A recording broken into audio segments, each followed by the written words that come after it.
네, 이제 문재인 전 대표 얘기를 나눠보겠습니다. 사드와 남북관계 관련된 얘기. 어제 외신 기자들을 만나서 외교안보 정책 관련된 얘기를 많이 꺼냈거든요. 그 중에 하나, 좀 미룹시다. 지금 결정하지 맙시다. 이런 취지의 얘기를 해놨습니다. 소개합니다. 사드 배치 문제는 앞으로 진행을 다음 정부로 미루는 것이 옳다고 생각합니다. 삼노로 일관하다가 졸속으로 사드 배치를 결정했습니다. 그렇죠. 그동안 당론 정하지 않았습니다만 이제 미뤄달라. 그게 순리다. 이렇게 얘기하고 있는 거죠.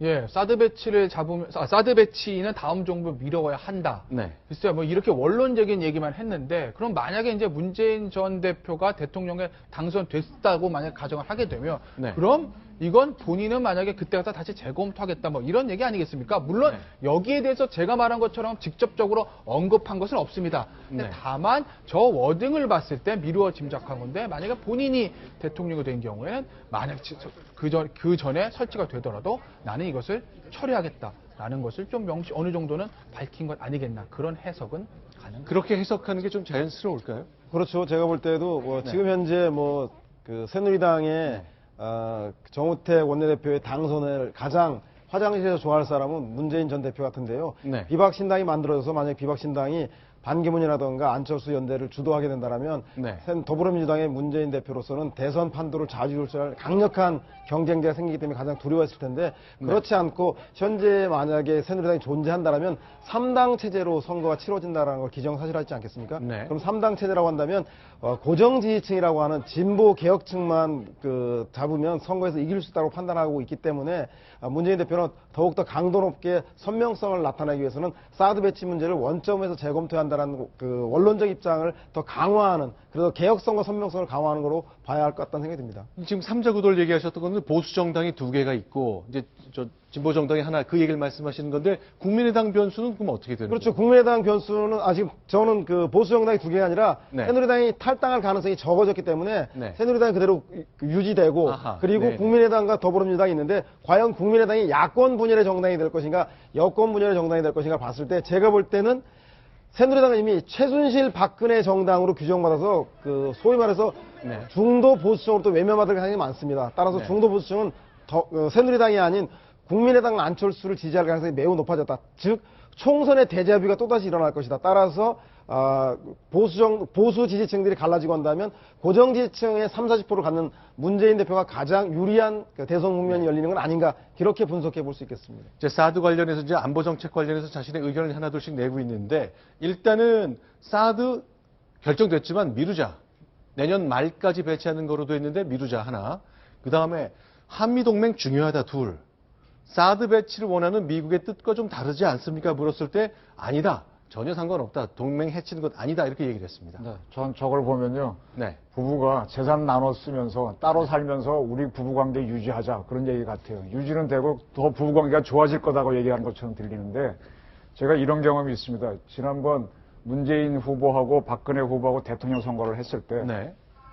선거 당일날 양쪽 진영에 전화를 해가지고 당선됐을 때 안보 정책을 어떻게 하시겠냐라고 물었더니 양쪽 다 굉장히 자신이 있었는지 속 이야기를 많이 했습니다. 그때 네. 문재인 캠프에서 얘기한 게 뭔가 하면 인수위가 만들어질 때부터 대통령 취임하기 전에 네. 바로 남북 자유왕래 쪽으로 가겠다. 이게 네. 뭔가 하면 2차 남북 정상회담에서 이루어진 합의사항들을 빨리 신속하게 하겠다. 그래서 네. 제가 군사 문제는 어떻게 할 거냐 그랬더니 그걸 풀려고 하면 싸움이 나고 하니까 일단 자유왕래를 하고 그건 나중에 하겠다고. 그렇게 되면은 여기 남한에 있는 주한미군은 어떻게 되냐 그랬더니 그건 생각하지 않는다 이런 식으로 설명을 했었거든요. 그래서 저는 굉장히 저렇게 가게 되면 한미동맹도 깨지고 저게 어떻게 보면 북한이 얘기한 낮은 단계의 연방제 비슷한 거 아닌가 이런 생각을 했었고 그게 의문점이었는데 당선이 안 됐기 때문에 기사가 못 나갔는데요. 네. 지금 저분이 저걸 생각하시는 것 같은데 사드가 배치되고 한미연합사가 있기 때문에 한미동맹이 강화되는 겁니다. 네. 근데 말로는 강화된다고 하면서 다 각자 살림처럼 간다고 하는 건데 이거는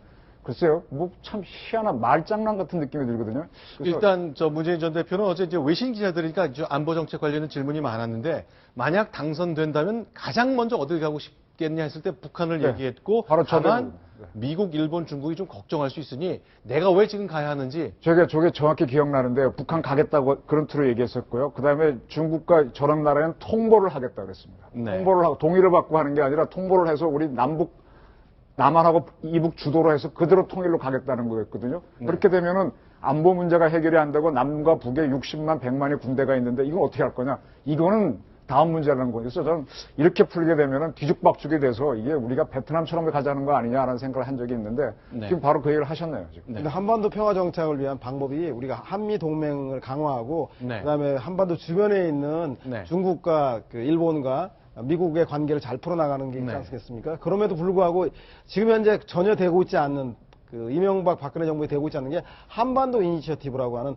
남북의 주도성이라는 게 전혀 없습니다. 따라서 외국에 있는 강대국의 결정에 따라서 한반도 동맹이 자주 이기 때문에 한미 동맹의 전략적인 틀을 유지하되 남북 관계를 더욱더 개선해 나가서 그것을 평화 정착의 지렛대로 사용하겠다라고 하는 생각이 있기 때문에 제가 볼 때는 예전보다는 좀 더 나아진 개성공단을 다시 한번 재개한다던가 이런 기본적인 남북 교류협력 관계를 가져가겠다고 하는 게 야당의 입장인 것 같다는 생각이 듭니다. 그러니까 제가 갖고 지금 버뜩 드는 생각은 그러니까 뭐 여러 가지 이제 햇볕 정책도 있고 압박 정책도 혼용되어 갖고 왔었는데 어쨌건 핵실험 5번 있은 후에는 전 세계가 같이 제재 국면으로 들어갔거든요.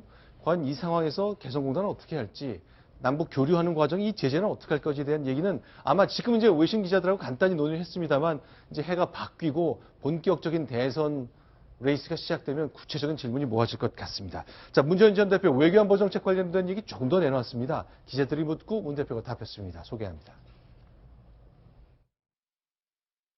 저는 그 박근혜 정부가 일본과 한 위안부 합의는 그 정당성을 인정하기 어렵다는 생각을 가지고 있습니다. 그 북한의 김정은 위원장과 북한 핵의 완전한 폐기와 한반도의 비핵화를 논의 테이블에 올려놓을 수 있다면 정상회담을 할 용의가 있습니다.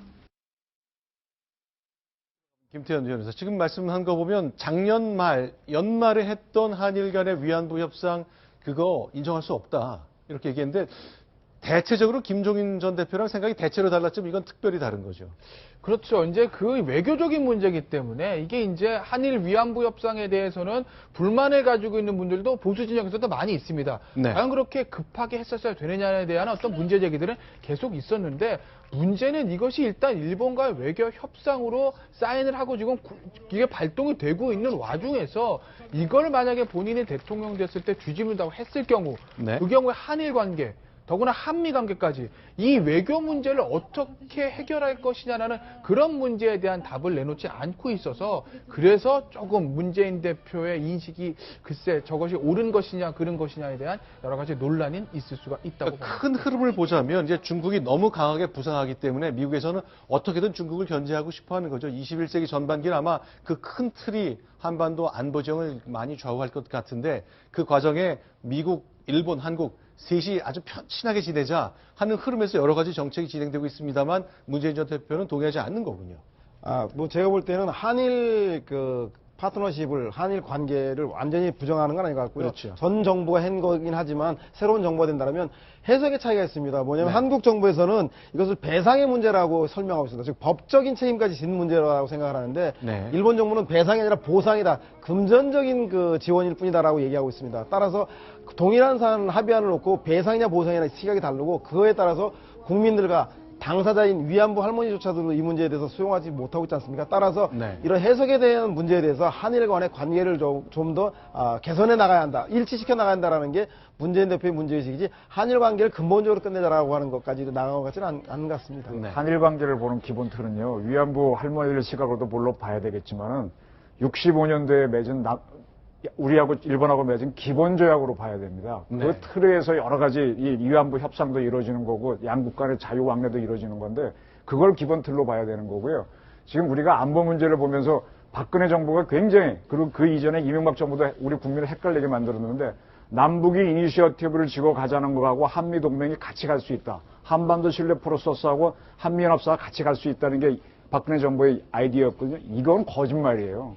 MB도 이렇게 했고 이랬는데 이거는 좌와 우를 다 해갖고 나는 좌와 우를 다 꾸고 가는 뭐 이런 세력이다라는 건데 좌우는 나눠지게 되어 있습니다. 한미 동맹은요 아까 지금 위안부 문제 나오게 되면은 지금 일본하고 우리하고 맺은 지소미아 네. 정보보호협정 깨자고 분명히 갈 겁니다.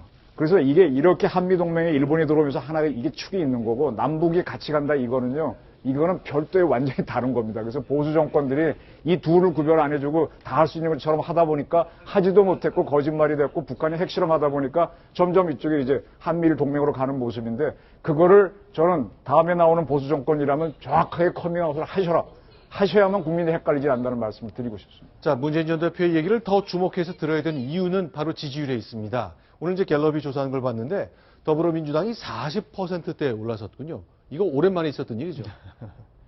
거의 뭐 김대중 대통령 그 당선 직전에 야당 지지율하고 비슷한데요. 네. 제가 볼 때는 지금 현재 가장 그 뭐 10수년 만에 가장 높은 지지율인데 네. 당분간 저 지지율이 깨질 것 같지 않다는 게 더 큰 그 주목할 점입니다. 왜냐하면 새누리당이 현재 친박이 원내대표를 당선시킴에 따라서 네. 친박은 최순실 박근혜 당이라고 하는 이미지를 도저히 깰 수 있는 모멘텀이 발견되지 않고 있고요. 네. 국민의당도 현재 안철수 대표의 지지율이 회복되지 않음으로 인해서 네. 당분간 저 더불어민주당이 고공행진을 갈 것 같고 저 40%의 지지율은 바로 문재인, 이재명 그리고 박원순, 안희정, 김부겸의 지지율 합치면 40%입니다. 따라서 저 40%를 51%의 그 과반을 만들 것인가 아니면 3자 대결을 가상한 40% 유지 전략으로 선명성과 개혁성을 가져갈 것인가 그 더불어민주당이 어떤 선택을 할 것인지 좀 지켜봐야 될 대목인 것 같습니다. 자, 이 지지율 98년 이후에 처음이라니 그러니까 잔뜩 고무돼 있고 이제 그야말로 행복한 선택지를 놓고 고민하게 되는 상황까지 오는 것으로 이제 분석을 해주셨습니다. 자, 이번엔 9번째 정치권 얘기를 넘어가서 다른 얘기를 좀 나눠보겠습니다. 인천에서 벌어진 일입니다. 이게 진짜일까요? 소개하겠습니다.